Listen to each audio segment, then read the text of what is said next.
Hey, Melanie, thanks for joining us. Hey, thanks for having me. I'm super excited to have you on the show today. How you feeling? I'm feeling awesome. I love it. I love it. You're in Mexico, right? No, I'm in Hawaii. Okay, look it. Never mind. Don't say another word. All right. Exactly. Don't say another word. This is so funny. I'm so glad I asked that right from the beginning. All right, folks. So today we have Melanie Williams joining us on the show, an adventure blogger. And the name of her blog is 100 Days in Mexico, which is why I Right. asked. All right. A girl, a truck, a surfboard, and a search for something more. What was supposed to be a vacation in a resort town turned into a journey from which I have not yet returned. What I have encountered on the road is changing in my life forever. Run-ins with the cartel, waves the size of houses, earthquakes in the dead of night, broken bones, Latin men, scorpions in my bed, and chewing on fish eyeballs were all just the beginning. I went on a journey looking for healing. Does that sound about right? Yeah, that's about right. Yeah. What are you doing in Hawaii?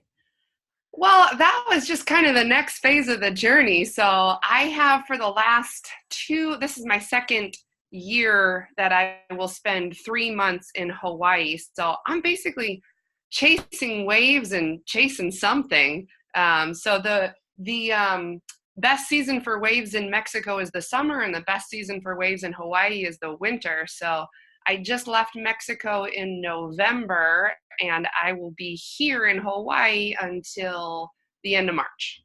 And then what? Back to Mexico. Back to Mexico. All right. Where are you originally from? I'm originally from Michigan. Okay. And when did you start your journey? This was actually, I'm just coming up on the 2-year anniversary of when I left. And where I left was California. So I had spent 10 years in California, and it's, just about exactly 2 years since I left. Where in California? In San Diego. San Diego. All right. No wonder you went to Mexico. So Yeah. the logical next step. I'm from California, so that's why I'm asking. I'm originally from Los Angeles. Okay. All right. All right. Wonderful. All right. So here's the thing. I went on a journey looking for healing. What were you looking to heal? Well, I guess I need to back up a lot to to answer that question. Okay, wait. All right, all right. Well, let me get to that second then, because if that opens up a can of worms. All right, so here's what I'd like to know too. I mean, I'm fascinated by this whole experience. I'm fascinated about somebody just picking up and just moving and just going on a journey, seeing what comes next, and then all the amazing things that happen to you on this journey. But how is it that do you have a daily routine, or what does that look like? Yeah, I do. It's funny. I am this creature of habit. So Mm. I decided to organize my life around the things that brought me the most joy. And those things are surfing and writing. So I have it's interesting with surfing because you have to surf when the waves are right, the tide is right, the wind is right, the swell is right. So you have to sort of live this fluid life. You have to live with the waves. You have to be able to flow. But at the same time, I need routine and rhythm. So my days always start with a morning routine. It's more or less has the same components every day. There's meditation, there's healthy movement. Right now, I kind of have a back injury, so it's more like stretching and foam rolling. And then there's some sort of a writing. Right now, I've been super into writing a desires list. So I just write to the universe, this is what I desire from my day. And it's ridiculous how much the universe comes through and is like, here you go, here you go. It's like the universe is just like writing checks to me right now, just from asking. So that's sort of how my day starts. I'm going to come back to that one. Okay, keep going. Then I usually check the cameras and check the tides and find out, I plan a part of my day that's going to be spent in the ocean. And whenever that fits in, I fit in my writing and my kind of work around writing, blogging and marketing and all of that stuff around the waves. And usually after dark, by the time it gets dark, I am exhausted. So that's when I try and do some sort of a spiritual practice. I listen to a lot of podcasts or I read a lot of spiritual books, and I just turn the lights down low and try and just kind of center myself in the evenings. So yeah, that's my next question, which is, what is your spiritual practice? Do you have a spiritual practice? And what is that? What is your belief as far as your spiritual belief system? What kind of, what is the belief system behind your spirituality? Well, I was raised really extreme evangelical Christianity, where we were in church 3 times a week. We were volunteering for every event. I was on the Bible quiz team, so I had to memorize the Bible. So I still identify with some of that. Like, I like to go to church because that feels comfortable to me. And I liked, those people, I understand them, they understand me. So that's part of it. But I feel that I have maybe a more, without being arrogant, maybe a more evolved way of looking at Christianity, of maybe more higher level. So I still believe all of that plus a lot more. So for me, spirituality is about connecting with just everything that's greater. And I use the word universe. That's my word for the divine. But source, flow, the engine that drives all of this. So for me, spirituality means intentionally connecting with that flow, that energy that is all of us, that is one. So meditation is a big part of that. This place where I'm at in Hawaii is like an ocean view in front of me. So I just sit here and just try and, hear the birds and watch the breeze swaying the palm trees and look at the waves and the way that they move and just feel that I'm a part of all of that. But then I think, like, I try and be a physically disciplined person and I try and be a mentally disciplined person. And then that means I want to be a spiritually disciplined person too. So there's a practice for me that comes along with that, where, like, I have to be in these books that inspire me, or I have to be listening to these podcasts and feeding my brain new ideas all the time. I don't always agree with all of the ideas, but for me, when I can tell if it's been a week or two and I haven't read anything spiritual, haven't listened to anything that's spiritually challenged my brain, I'm like, boy, I'm backsliding. Like, it feels yucky in my body.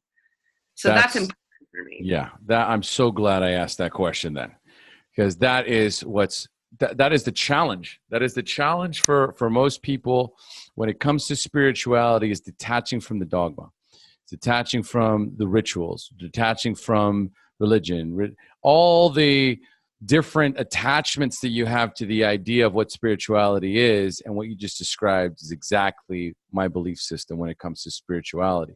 I am one with the universe, one with source. I allow that energy to flow through me. I connect with the internal force and voice inside of me, which is my intuition. So when I sit quietly and ask for guidance, eventually the guidance comes. And that guidance comes from within. That is what spirituality is. It's that guiding force within us. So, beautifully answered question. And I think it's something that our listeners, once they can detach from any sort of negativity around it, just from things that we've learned or experienced in our childhood, spirituality is the most beautiful and it's the most beautiful and I'm looking for a word here that means deserving. It's a beautiful and deserving practice for everyone. Totally. And I feel that like one of the belief systems that had to change for me from religion to spirituality is religion taught me like it's all going to burn and I am at my core evil.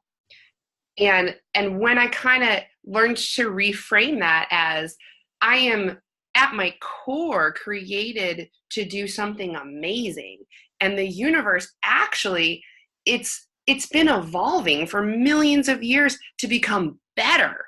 So the natural flow of the universe is toward joy and hope and freedom and peace. And I am in that natural flow. I am a part of that natural flow. So when I learned to think of spirituality as connecting with this flow toward all things good, it was like so awesome to dive into spirituality, because instead of feeling like, oh, what have I been doing wrong? Or, what do I need to, repent of? It's like, how can I allow source to bring me into this version of myself that is pure bliss? And it's like allowing myself to be pulled forward into this, I don't even want to use the word perfect, but this version of myself that is enlightened and without suffering. It's the authentic version of yourself, void of guilt and shame. Yes, exactly. That's what that is. And what you were just describing is guilt and shame. Where we're detaching from that, you're allowed to connect to pure source, pure love. Completely. And that's been a huge part of my journey, is detaching from that guilt and shame. Man, okay, we are going to move on, because that could be a 2-hour episode. I could tell. So we're definitely on the right track. So addiction can be a driving force for some of us. It may propel some of us towards things like drugs, alcohol, food, people, money, even our phones. Was there ever a time when addiction played a role in your life? Yeah, big time. So I can remember two things from being like a teenager. One was that I always had needy friends, like people who wanted they wanted something from me, but I never saw it that way because it made me feel so good to help them. Mm-hmm. So helping people, which don't actually need my help, has been a huge part of my addiction. And then the second thing is, since I was a teenager, I always felt I somehow needed a better body in order to be loved. Mm-hmm. And so for me, it started young, and it starts for a lot of girls young, where we start restricting our food or counting calories or cutting out carbs or whatever it might be. But that sort of addiction to, it wasn't food at first. It was like this need for love. Really, the addiction was toward feeling worthy. But eventually, we know that addictions are both physical and mental. Mm-hmm. And eventually, I developed the physical addiction to food because I was restricting when my body was developing. When my body needed food the most, I was restricting what it needed. And so my body physically thought I was starving. And so that was my teenage years. And then in the 20s, even worse, my body just wanted food so badly that my dieting, which I never called dieting because we don't call it a diet anymore. We know that's bad. I called it clean eating, or just going on a cleanse. I had all these words to convince myself. Buzzwords. These are great buzzwords. Oh, yeah. I'm just on a cleanse, man. I'm on a cleanse. I'm just living a healthy lifestyle. Healthy lifestyle, right, for this Which thing. meant running marathons and doing ridiculous CrossFit workouts that I, thought I was going to die. And eating far, tracking every calorie. Like I would weigh and measure everything. And I was so scared. Like, I would remember opening like a Tootsie Roll, like a piece of candy, and just taking one little bite out of it and then going, okay, that's about 35 jumping jacks. Like, knowing exactly how much exercise I would have to do to compensate for everything that I thought was bad. And I had such black and white rules around food that eventually, after a good 10 years of that and being severely underweight for my body, if you looked at me during that time, you wouldn't have called me underweight, but my body, it was underweight for my natural weight. And my body it rebelled, and I eventually started binging and purging. And I developed the clinical definition of bulimia, which is to binge and purge at least 3 times a week for more than 3 months. And that lasted about 3 years. And eventually that, of course I call it a physical addiction, but we know that it's both. And it was mental as well. There was a euphoria that came with that sort of control. Like, look what I can make my body do. And I remember not being able to concentrate or focus and trying to sit at my computer and get work done. And the only thoughts on my brain were food, food, food, food, food. So I'd go and binge, and we're talking like, like eating everything in every cupboard and then going back around and seeing what else I could eat without eating too much of one thing so that I wouldn't get caught. So, I'm married at the time, so I don't want my husband to find out that I'm doing this. So it's like, 3 bites of ice cream, and then 2 Oreo cookies, and then a piece of bread, and then back to the, a peanut butter and apple. And it would go on until I would be so disgusted with myself that I would make myself go and throw up. And immediately after throwing up, there would be this period of euphoria where I could concentrate, I could work, I was calm. So the physical addiction also was a mental addiction, where it was like, I finally felt okay for just a few minutes of my day.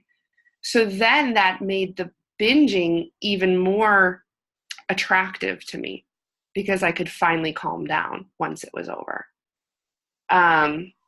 So I don't remember if I answered the question or not, but I asked if there was ever a time where addiction played a role in your life.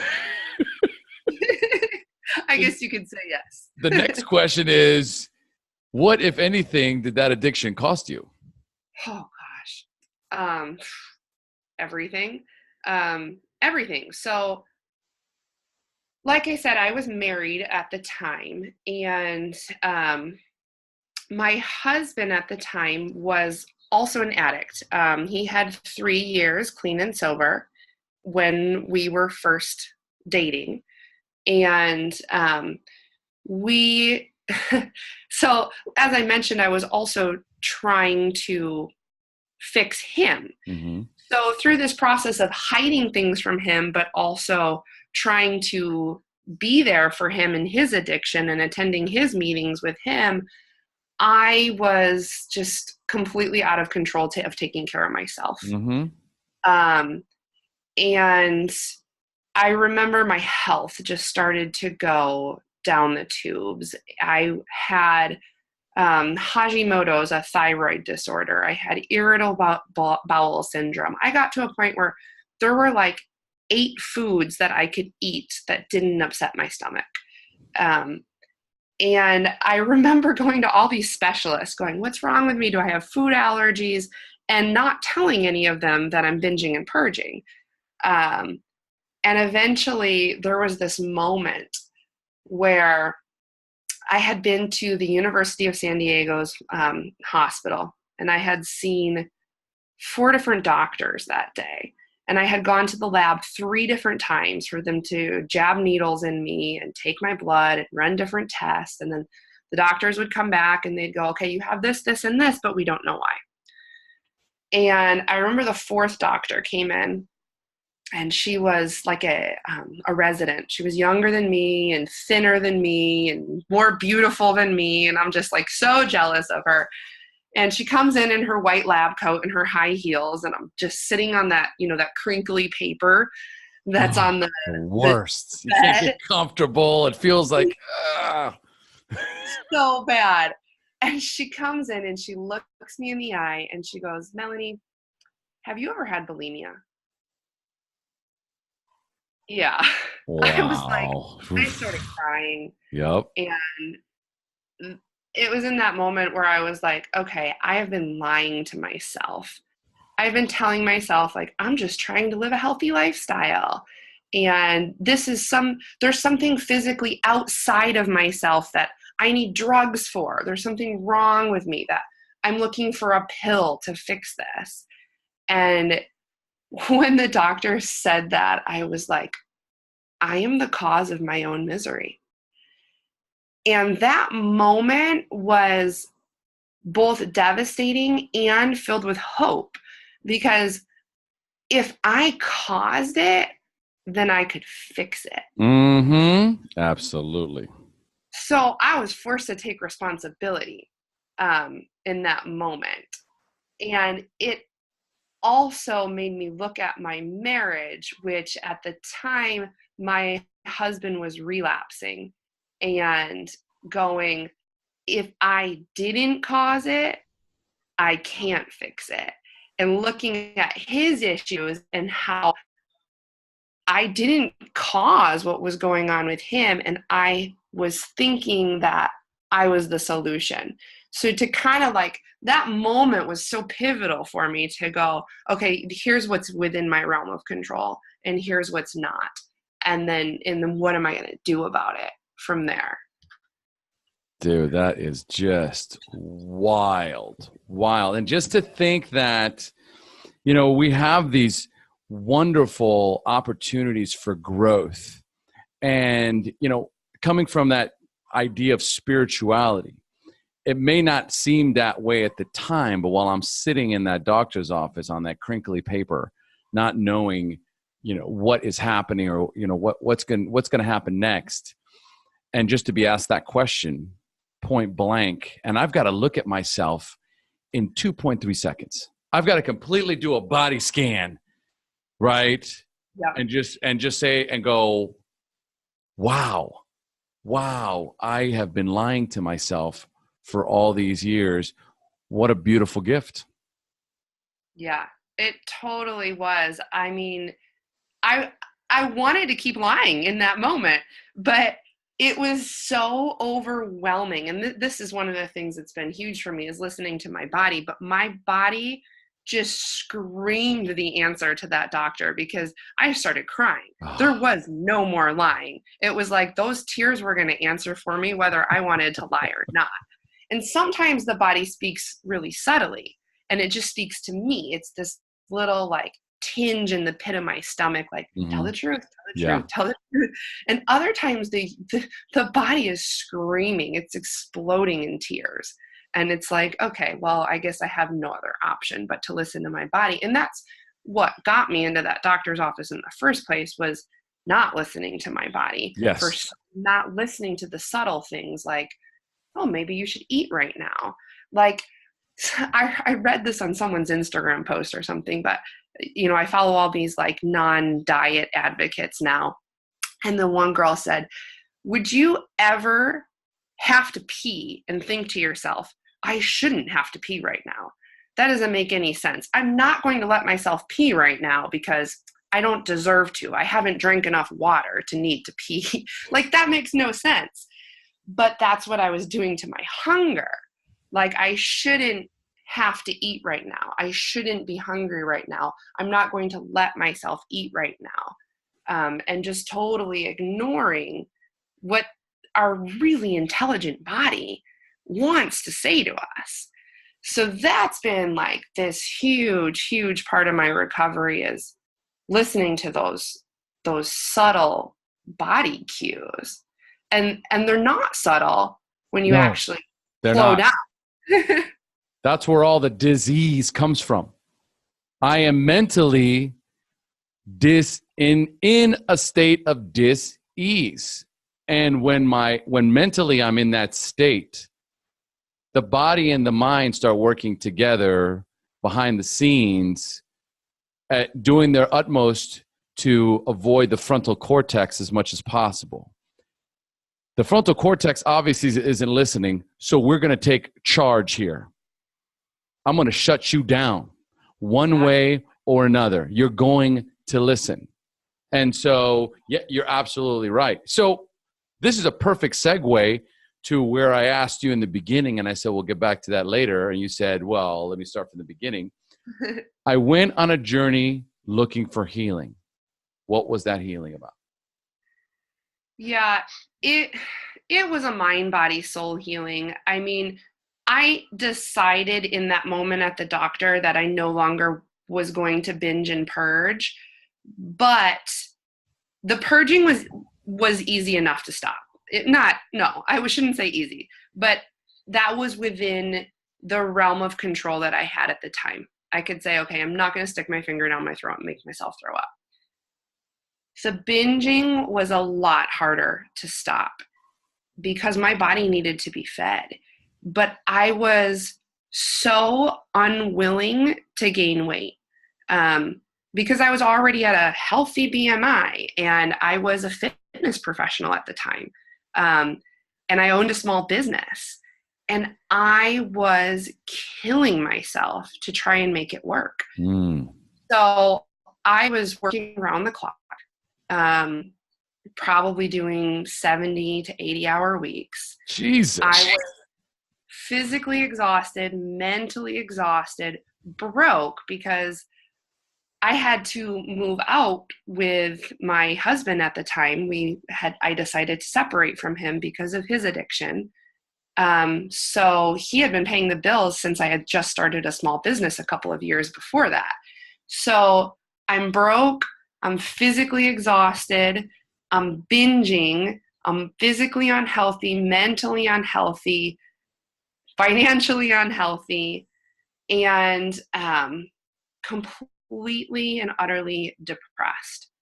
Like, I knew something had to change, but I didn't know what it was. And there was a moment where I woke up one morning. It was a Sunday. And Sunday was supposed to be my day off. Like, I didn't teach any fitness classes on that day. But I had so many things scheduled. And I looked at my iPhone calendar and I was like, I can't do this. And I put my feet on the floor. And before I even got out of bed, I'm on my phone. Like, what do I got to do today? I put my feet on the floor and I tried to stand up and my knees completely just gave out. Like, they buckled. My body was like, no, you're done. You're not doing this today. And I fell and I hit my face on the ground and I just stayed there and I just started crying. And I said, after, I don't know how long, maybe 20 minutes, maybe an hour, somewhere in that range of just crying. My face is in like a puddle of my own snot and tears on the ground. And I just said, no, like, I'm not going to do this.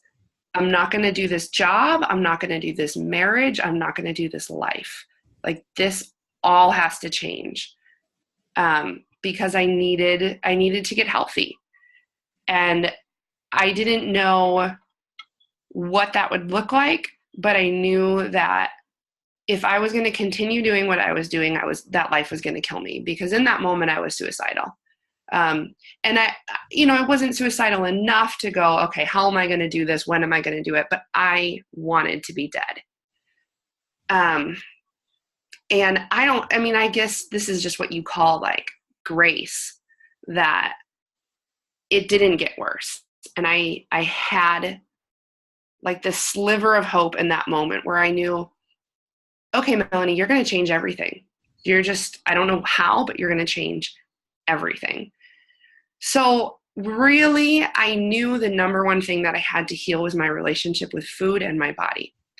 The rest I knew would just come, that the money issues, the relationship issues, the stress issues, all of that would work itself out. But number one thing was the relationship with food and my body. That's what I wanted to heal. And over the course of a few months after that experience, I knew that that relationship was not going to get healed if I continued being a fitness professional. Love it. Spiritual awakening. Yep. Yeah. And you know what's awesome is like the universe conspired for me, because I wasn't making any money doing it anyway. Like, I was just watching my savings account dwindle, and I was like, something's got to change. Like, I'm going to have to go waiting tables, or like this has to end. The universe basically forced it to end for me. But I came up with this brilliant idea to try and just teach yoga in another country. I was like, okay, I can maybe just trade for room and board. Like, I'm broke anyway. I don't have anything going for me. So maybe somebody will take me. And in the moment, I remember during that time, the only thing like getting me out of bed, like getting me through my day, was the fact that I knew I would be able to go surfing. Mm-hmm. So I said, okay, the universe wants to give me joy. Like, I know that I was created for joy. So what's giving me joy? Surfing. So I'm going to find a way to go surfing and be able to pay my bills and just relax for a while. I emailed all these surf camps like Mexico, Costa Rica, Indonesia, Nicaragua, Panama, and I got someone to take me up on my offer. And that's when I said, okay, like, put everything in storage and I'm just going to go. Like, they said they would take me for 3 months. I figured I'd just see what would happen, and I'd come back in 3 months and resume my life as normal. But that is not at all what happened. 2 years later, I'm still teaching yoga for room and board? Yeah, occasionally. Yeah, when I can. So what are you doing for money then? Gosh, whatever I can. Like, it just sort Please of specify. works itself out.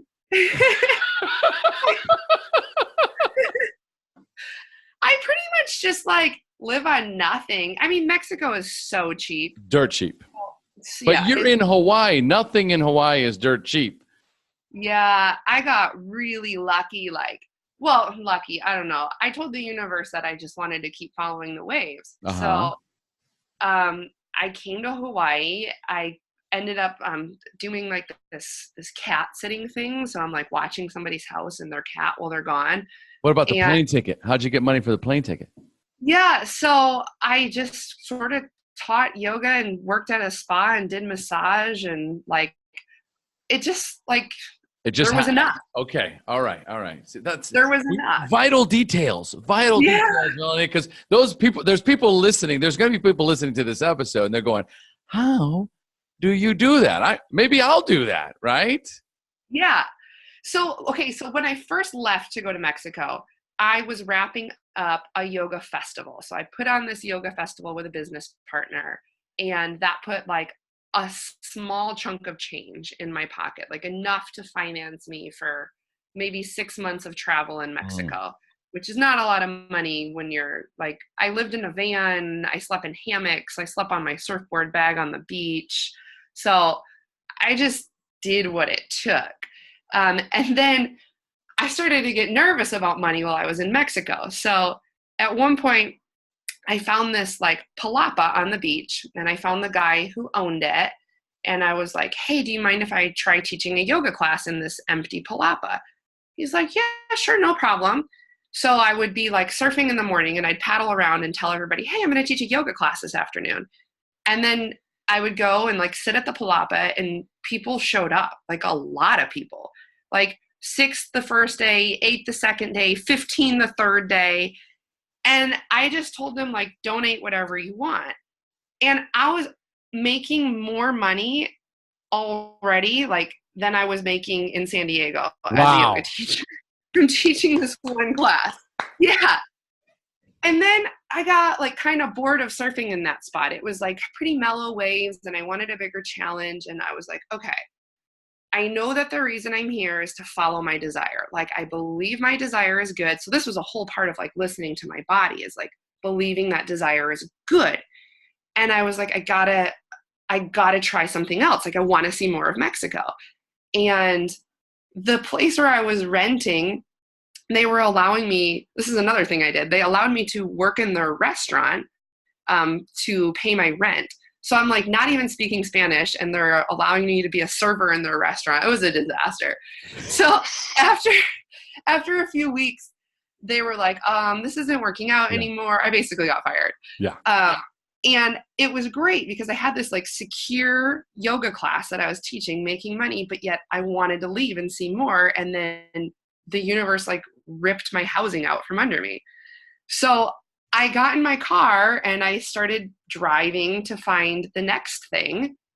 And I came into this next town. And as I was like getting into the next town, I get a Facebook message from like a person I don't know. She's like a friend of a friend.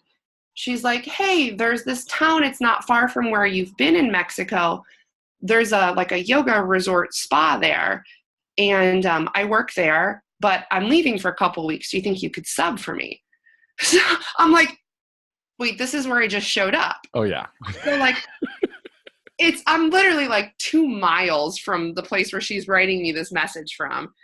So I go and meet her. I meet the owner. He's like, yeah, that's great. So I end up working in this like luxury spa, doing massage and teaching yoga and meditation for like a month. Like she said 2 weeks, and then they're like, well, actually we could use you a little bit longer. So I did that again, making more money than I was making in San Diego. And it just like, it kept working out that way. I ended up leaving that one because I got sick of the waves there. And my car broke down in the town of Puerto Escondido.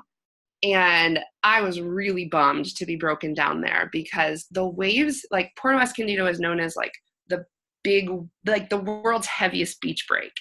And I was like, I was kind of a beginner. So like, that's an expert level break. And I was like, I'm not surfing here. My car is broken. I'm stuck. And in Mexico, everything takes forever. And I wasn't speaking the language very well. Anyway, it took forever to get my car fixed. And in the meantime, I got another job at another resort doing massage and teaching yoga. And the people were awesome. I fell in love with the town. I fell in love with the people. I made a bunch of new friends. And I fell in love with big wave surfing.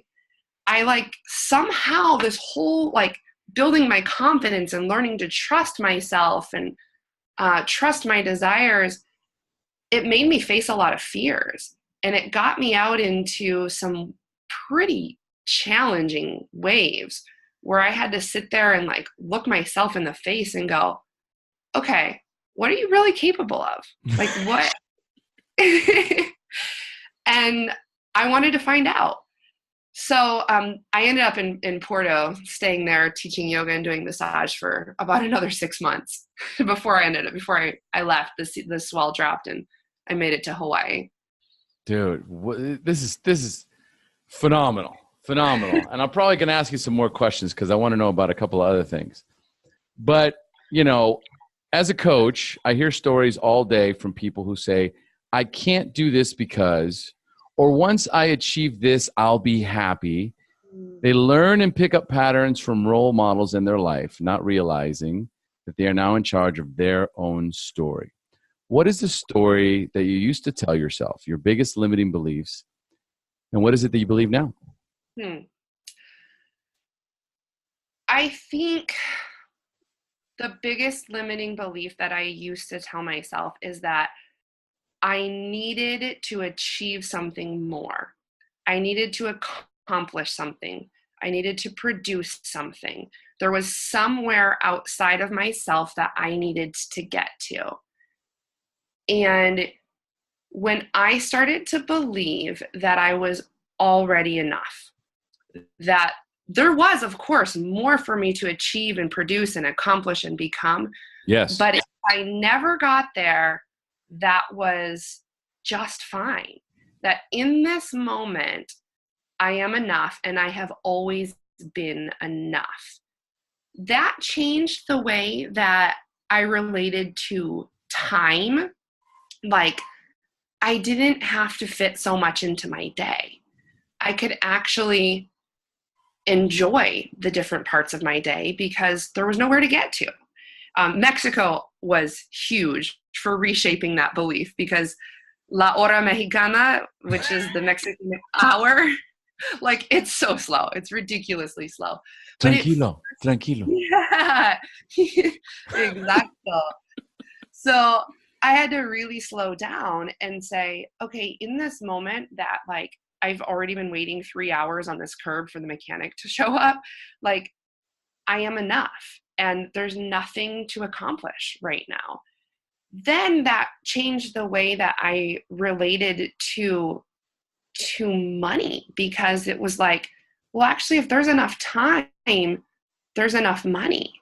And this idea of living in abundance, an abundance of time, an abundance of money, eventually started to trickle over to there's an abundance of food. And there's going to be another meal, and there's going to be more cookies, and there's going to be more chilaquiles or pollo con salsa roja. Like there will be more tacos. Now you're making me hungry. Yeah, so it started to trickle over into the way that I saw my body. Like actually my body's good enough and I don't have to force it into submission. It changed the way that I would exercise. Instead of exercising because I hated my body or because I needed to burn off calories, I switched to exercises that I really loved. Like I would spend 3 hours in the water because surfing is really freaking fun, not because I needed more cardio to compensate for whatever it was that I ate. And my body did change a lot. And I would be lying if I said I didn't loathe my body at first. Like I gained, well, from my lowest weight, which was 117 pounds, and I was at my sickest, to my highest weight was 170. And ironically, I am at the same weight that I was at in high school now, which is 155. Like I've from the just surfing. Yeah, just everything from eating when I'm hungry and being able, this is the key, being able to stop when I'm full. Like, oh, I've had enough food. I don't need to cram more food into myself. Like that was, so right now I'm living on my own, which normally when I'm living on my own, I cannot have like what I would consider bad foods in the house. There is a jar of peanut butter behind me that has been here. Like I got here 8 days ago and the jar of peanut butter is only like a third gone. That sounds normal and it is normal. Yes. But that for me is huge. Like I could not be around peanut butter without eating the whole jar in one sitting for years. So to have, and there's like a bag of chips somewhere over there that, first of all, I don't even know where it is. Like, that's crazy. You know how drug addicts are like, I always know where my drug is. I know where my stash is. Yeah. I kind of forgot where I put the chips and it's been there for a week and it's only half gone. That is nutty for me to even allow myself to buy that stuff in the first place. It's so normal. So for me to be able to eat like a normal human being, the freedom. Wow. It's incredible. Just incredible. Well, the word that I catch here, right, with this, the idea that I'm not enough. So there's that idea that I'm not enough, and that will bleed into I need to do something more. I need to accomplish more, is because if I'm not enough, then what I'm doing is not enough. Right. And I'm constantly trying to prove to myself that I have value, that I am worthy. So I work 70, 80 hours a week to prove, see, I'm worthy. Exactly. And if you're listening to this and any of this is resonating, This whole idea, this simple notion that what we crave most is to be loved and to feel worthy. And when we don't feel worthy and we're feeling not enough, then we start to feel not deserving.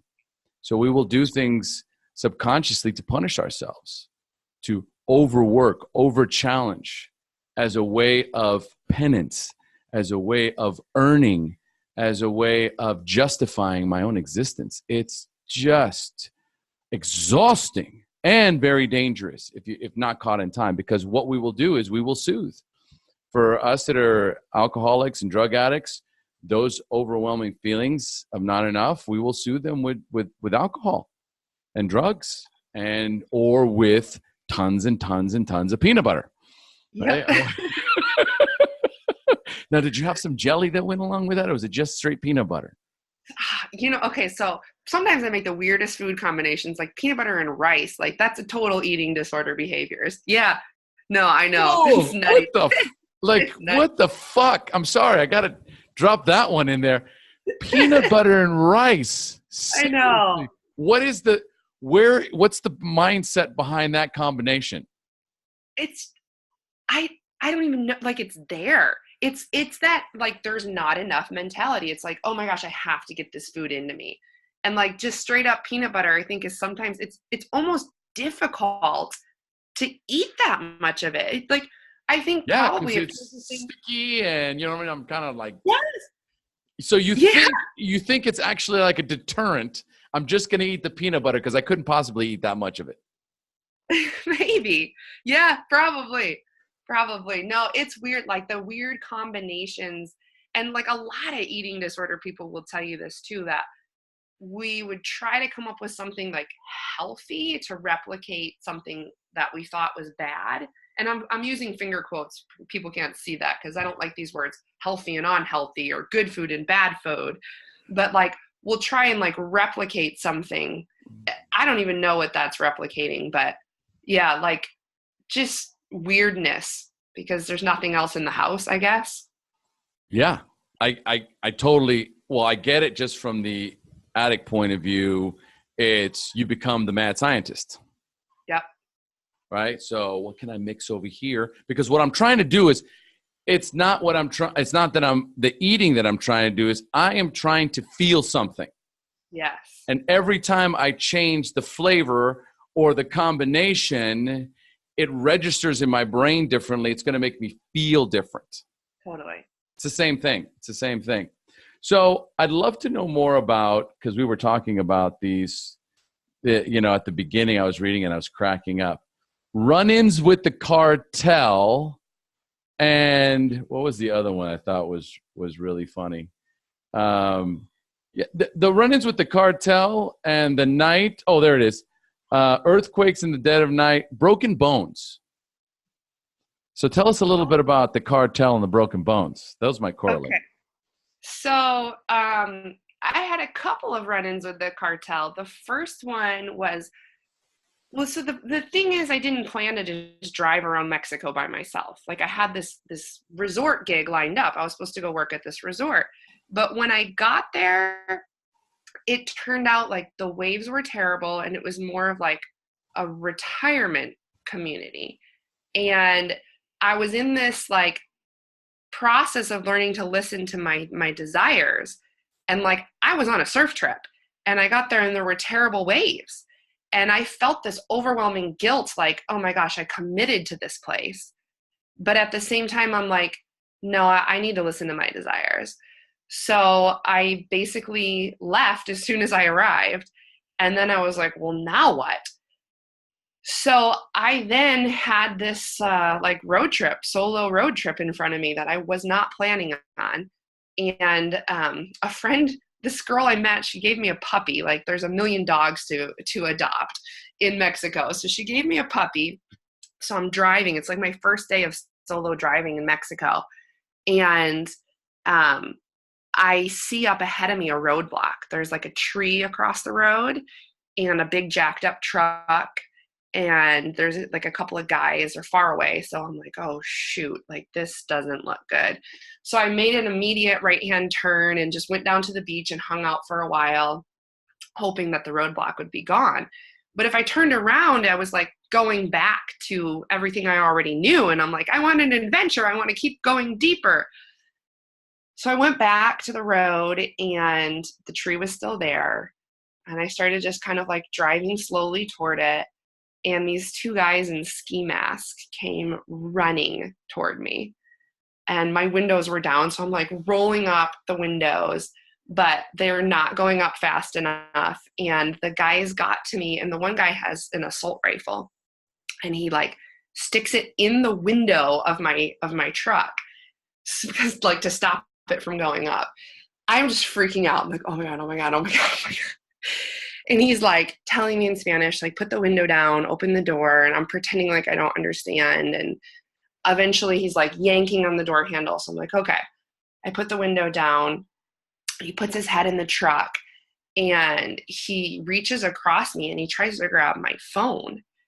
And I'm like, something inside of me was like, I need that phone. Like, I'm alone. My phone is my lifeline. I have to have my phone.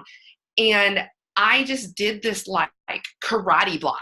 Like I like lifted my arm and like blocked his arm, and he pulled his arm back and he was like, okay. And he kind of stepped away. He left his gun in the window and he kind of like stepped back. Like I think it shocked him that I would do anything. So the second guy comes up, he looks in, same deal. He reaches over and he's reaching for my like Oakley sunglasses that were in the center console. And my dog, who's like 8 weeks old, she's done nothing but sleep for the entire 24 hours that I've had her so far. She leaps up and lets out the most ridiculous bark, and like a little puppy bark, like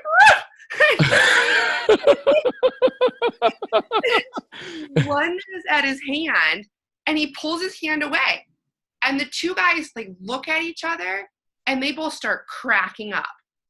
And I start cracking up because I'm like, what? Okay, I guess we're laughing now. And then the guy's like, he goes, do you have some water? I was like, okay. So I gave him some water and he's like, look, there's a tax. You have to pay a tax. I'm all, okay, how much is the tax? He's like, it's like $40 or something. And I'm like, well, I have 15. So I gave him like $10 or $15. They moved the tree for me. And then they were like, do you need directions? I was like, oh my God.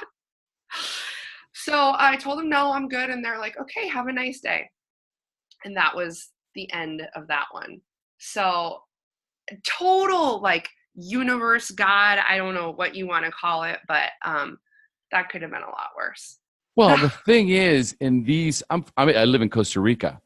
So in these third world countries, you know, the poverty level is so high, and people just set up shop wherever. They'll start watching your cars, and then, you know, when you leave, they're like expecting like a tip for watching the car. So they just kind of claim a street area, and then they become the resident, you know, guard of the street. And then, you know, things like these happen where, you know, they're going to jack you, and then something happens. Like there's this weird kind of mystical exchange that happens between you and the assailants, because they're not pros. They're just people that are struggling, and really this is they found their niche, right? And, you know, once all is said and done and they've gotten what they need, it's like, okay, well, cool. So how can I help you now? Right? Yeah. It's just this weird kind of shift of like, somehow I earned your respect here, and that's cool. Yeah, we're all buddies now. We're all in this together. And yeah, it was pretty nutty. And I think one of the things that what worked in my favor is that in Latin culture, like a single woman is seen as vulnerable, and men kind of want to step up to the plate and help a woman who's on her own. I mean, I have had so many offers of help all the time. Everyone wants to help me out. So I think as soon as they kind of were like, okay, this woman needs her phone, or, you know, she's going to stand her ground on this one, then they were like, okay, how can we be of assistance to this woman? It was really pretty interesting. Beautiful. Yeah. I love it. I love it. So let me ask you this, because you've already kind of answered it, but there's two questions that are similar. One is, what was that pivotal moment in your life when you turned it all around? What made the difference for you? I think I know when that was, but was that the moment? Yeah, definitely. The two moments were, one was when the doctor said, "Have you ever had bulimia?" That was huge. And the second one was that morning where the depression turned into thoughts of suicide, and I just could not get off the floor. And there was a third moment that was also just a total gift. There's a genetic mutation that runs in my family that makes the women in my family highly likely to get breast and ovarian cancer. And I knew that my dad carried this genetic mutation, and I knew that meant that I was 50% likely to have the mutation. My sister went and got tested, found out she had it. And so I thought, well, I should get tested as well. And I went and got tested, and it turned out I carry the mutation. So I'm around 70 to 80% likely to get breast cancer and around 40 to 50% likely to get ovarian cancer. And I sat there in the doctor's office. This is when I was separated from my husband, but we had not yet filed divorce. But it was like this guy was going to keep relapsing. Like, it was very obvious. He had been kicked out of several treatment facilities. And anyway, I was sitting there in the doctor's office after having just had a verbally abusive conversation with him. And I told the doctor, I was so arrogant. I said, okay, then just chop off my boobs and take out my ovaries. Like, I don't need them anyway. Like, let's just, because this is like a thing, a lot of women in my position will have preventative mastectomies, but I was so arrogant about it. And she's like, Melanie, you just found out you are in the middle of some marital problems. Like, you're talking about instant menopause. You're talking about disfiguring yourself. Calm down. She goes, you know what you can do right now? You can learn to enjoy your life, let go of stress, and try and be happy. And I was like, oh my God, manage my stress, enjoy my life. And I sat there in the parking garage, like, with my car in neutral, my foot on the brake, and I was like, manage stress and be happy. Try and enjoy my life and be happy. I just kept repeating it to myself. And like, I picked up my phone, I texted my husband and said, you will have divorce papers by the end of the week. And then I called my lawyer. And it was pivotal for me because I knew like I was not going to be enjoying my life. I was not going to be able to manage my stress. Like, I was in an abusive relationship and I was allowing myself to be abused. So that moment was also huge for me, just saying, like, this life is short and I better take advantage of every moment while I have it. Oh man, that is so beautiful. So powerful. You know, and it's funny how the way I structure the questions or the next section here is right before I get into this section, I talk about a very famous quote from Tony Robbins, where he talks about, you know, if you want to take the island, you've got to burn the boats. So there's that pivotal moment in your life. So many of us have that moment in our lives where we draw the line in the sand and say to ourselves, not one more day, not one more hour, not one more minute. I will no longer tolerate this in my life. And if I am going to take the island, I'm going to have to burn the boats. Yeah. There is no looking back for me, you know, and it seems like that was that pivotal moment. The other question I have is, tell us an aha moment in your life when you realized you were now moving in the right direction. Is it again one of those, or was there another one where you knew you were like, aha, I'm moving in the right direction. I'm finally doing what I'm supposed to be doing? Well, yes, but I want to back up to the burning the boats thing for a second. Yeah, let's go. So when I left for Mexico, I had some stuff in storage and I had planned to come back. to that storage and start my life over. And I also kept my apartment because you know how rents are, especially right now, rents are just going up and up and Yep. up in SoCal. So I hung on to my apartment. I got a subleaser in my apartment and I had all this stuff in storage. And I had a lot of stuff in my apartment still as well.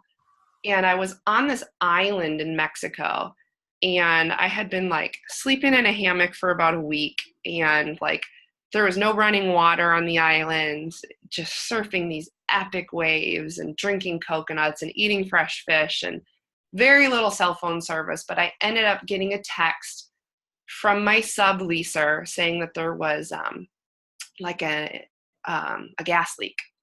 So I had to call the landlord. Now, my property manager knew I was subleasing, but the landlord didn't. And the landlord found out I was subleasing and basically said, look, your subleaser has to go. So you can either pay rent on a vacant apartment or you can come back and take your apartment back. And I was coming up on my 100 days that I was supposed to be gone for.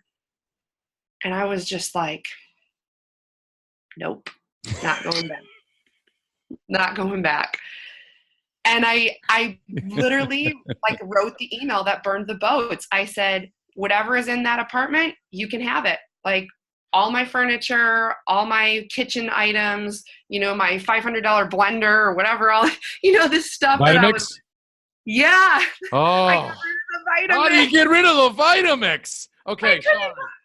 I had to burn the boats. Okay, fair enough. Yeah. That's burning the boats. Yeah.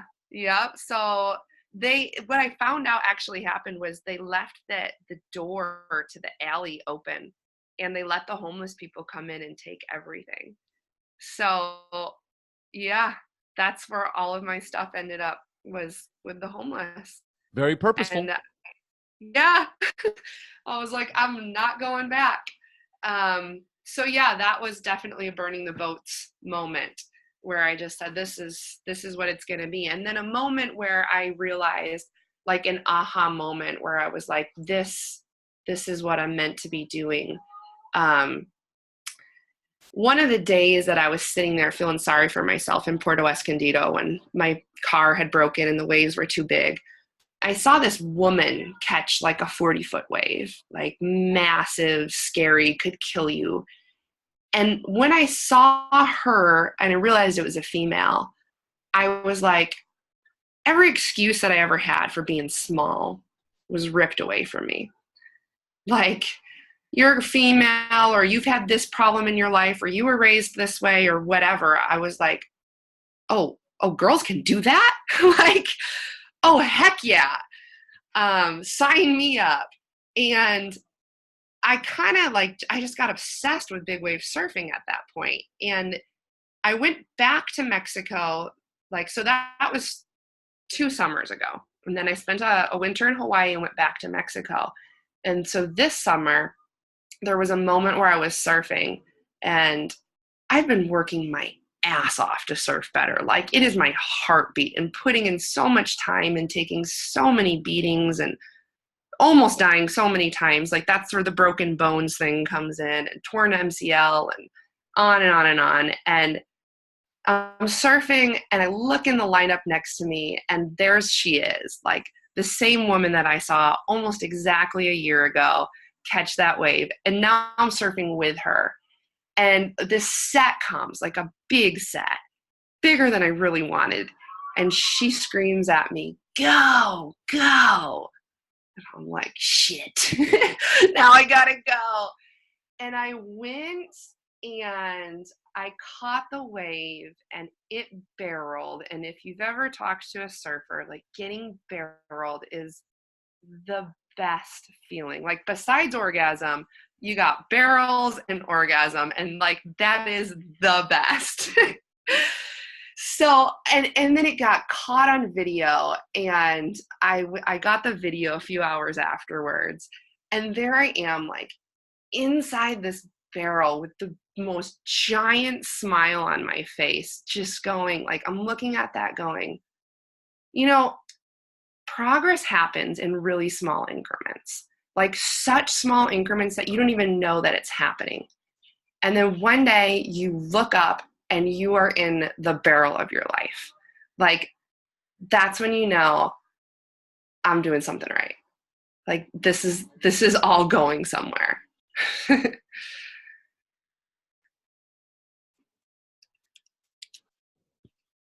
Uh-oh, I can't hear you. No, I put myself on mute because the dog is barking. I don't know if you can hear him, but Rumi's being obnoxious. Anyway, the barrel of your life. That could be like Melanie Williams, ride the barrel of your life. That's like my slogan, my catchphrase for life. It's spectacular. I could actually almost picture you. And I was thinking, as you're going down or as you're surfing this wave and you're in the barrel, can you actually reach your hands out and like touch the wall of the wave? Were you able to do that? Yeah, I have my like back hand just dragging it, and like my face is looking up, and I am in here. I was there. I was picturing it. I could see you. Do you have that YouTube video? I do. It's on my Instagram, but I can send it to you. Yeah. Get that fucker up. I want to put it on the show notes, like access to it. That is spectacular because that's everything. It's everything. It's a moment in your life where everything changes. Yes. Where you realize that everything you ever believed before that was holding you back was bullshit. Yes. And you can do anything that you want. And it's so awesome because in order to surf, you have to become one with what the wave is doing. Like, you have to totally surrender to the power of the wave. If you try and have power over that wave, like, it will kill you. So you are basically giving up yourself in order to become something so much bigger than yourself. And yeah. And so for me, this whole journey has been about letting go of the fucking control. Like, control what you're eating, control other people, control your finances, control. And when you let it all go, that's when you actually have so much more control, because you're controlled by that flow. You're controlled by the waves of the universe, which is going somewhere good. And when you get inside that, it feels good, really good. Dude, this is mind-blowing. I didn't even know where we were going with all this, but this is like, it's fucking mind-blowing. See, I told you. Like, I was like, I don't even know. I might not even ask you all the questions, but we'll just let it flow naturally. And your whole life is about letting go and being like water. Yeah, totally. Flow. Let go of all that bullshit that doesn't serve you and just allow life to carry you. Completely. Way too excited here. All right. All right, let's start closing up, Melanie. We could do this for days. All right. So tell me, do you have any favorite books that you would recommend to our listeners? Yeah, like the number one I recommend all the time is Louise Hay's You Can Heal Your Life. That one. Which one? Louise Hay what? You Can Heal Your Life. Yes.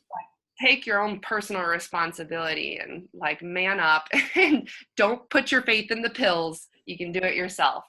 Another really good one, I'm obsessed with Rob Bell, and his book, How to Be Here. Actually, I think it's called How to Be Here Now, is mind-blowing. He has this quote. He says, "The universe is rigged in our favor."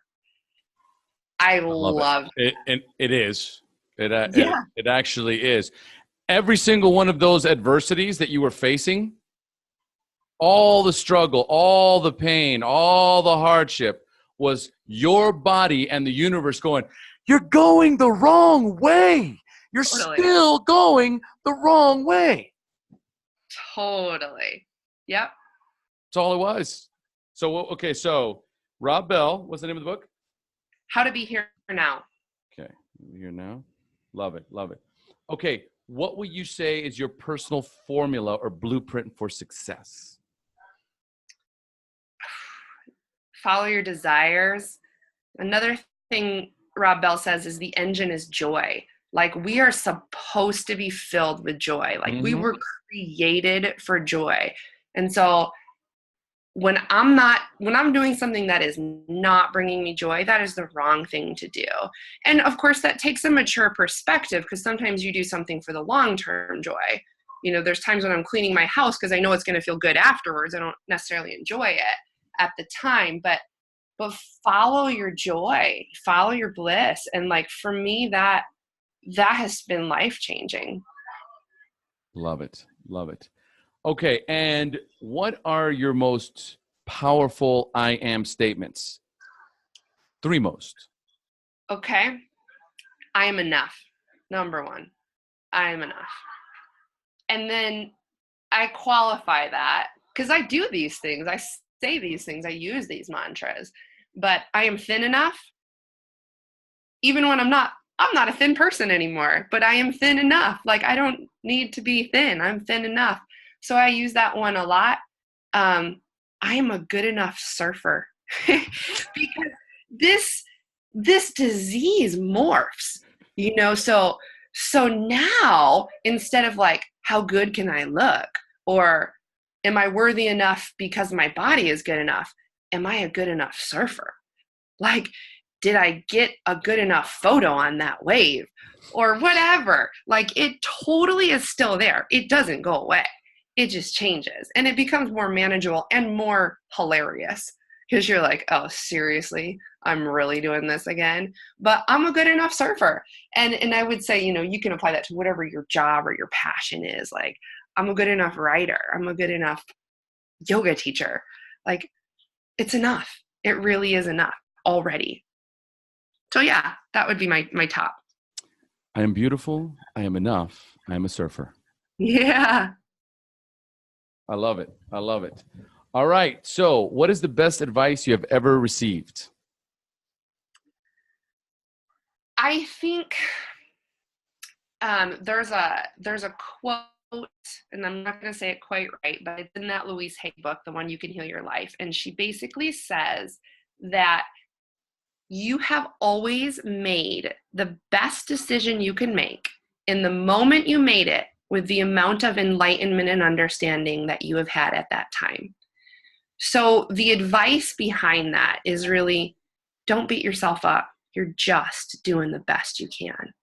And everyone else around you is just doing the best they can. So don't beat them up either. So I think that was pretty life-changing for me to realize you're doing the best you can, and you've always been doing the best you can. Accept yourself as you are. Absolutely beautiful. Absolutely beautiful. And folks, I am statements. They cannot be understated. They have to be overstated. Is anything you say after I am is true. The internal dialogue that we have every single day. So many of us, like, I'm tired, I'm overwhelmed, I'm exhausted. I continue to manifest these things in my life. It keeps telling the universe to give me more.